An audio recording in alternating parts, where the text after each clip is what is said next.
Today's question is what challenges might arise during the implementation phase and how can they be overcome? Yeah, thank you, Lavanya. Good morning to you also. Um, so the challenges that can arise when there is during the implementation phase of a software solution or a custom software solution is there are many, but I will just take two of them now. First one is team resistance, and the second one is the need for time allocation for the implementation by the company. So these are two challenges that usually come, two of the most biggest challenges that usually come.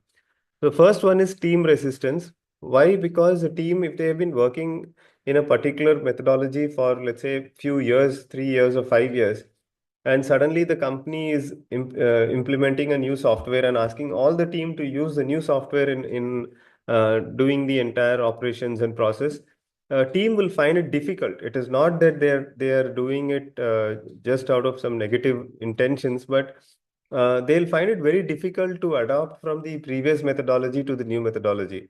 So because they do not want to take that additional burden of wanting to learn something and then do something differently, there is usually a challenge of resistance that all the team members bring in, and they don't adopt to this new way of operating. They'll not pick up the software and use the software and increase their productivity. And the only way we can overcome that is if the top management will educate them with the purpose of why this is being done, why the software is being implemented, why do we need to go through this phase so that we can become much better. And it will actually help the team and it will help them to grow. So they have to connect each team member with the purpose of the organization, with the purpose of the software implementation, and show it to each one of them that this is ultimately going to help all of us. Okay, so that's one way. And also they have to be trained. Organizations, they miss out on this very important element. They don't train their team. They think that, okay, software is there, you always work on the software. It doesn't work like that. They have to train the team, they have to take that effort, and only then they will reap the benefits. It's like, if we want to have fruits, let's say mangoes, if we are not willing to first plant the seed, water the plant, and then allow it to grow, and then put nutrients and wait for probably a few years, then only we see the fruits. Okay, the same way, even in software implementation, there is a phase of the change that has to be managed, the resistance that has to be managed, and then they all see the fruits of the implementation. Okay, second one is time allocation.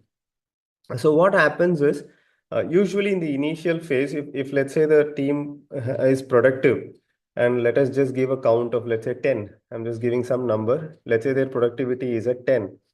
Usually during the software implementation, the productivity dips for a little time because there is a training that's happening, adoption that's happening. Sometimes even a parallel run happens. That is, they will do the process as they were doing before, and along with that, they have to do it with the software also for probably for a few weeks time, or maybe one dedicated person would start doing a parallel run on the software.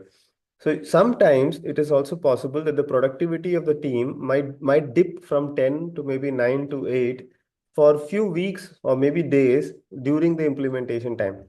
And that investment has to be committed by the top management. They have to understand, the organization has to understand that yes, this particular investment has to be made, and it has to be a strategic decision that the management takes, that yes, we need to go through this phase. It's a difficult phase, but we have to go through it, the implementation phase, so that we can see a better future. We can have more productivity, more growth, more profitability in the future days. So this way, the time allocation, it has to be a decision that the management has to take, and they have to plan their production, plan their operations accordingly for the parallel run and all that, and automatically they can overcome all those challenges. So these are the two challenges and how they can overcome. Thank you, Lavanya. Thank you.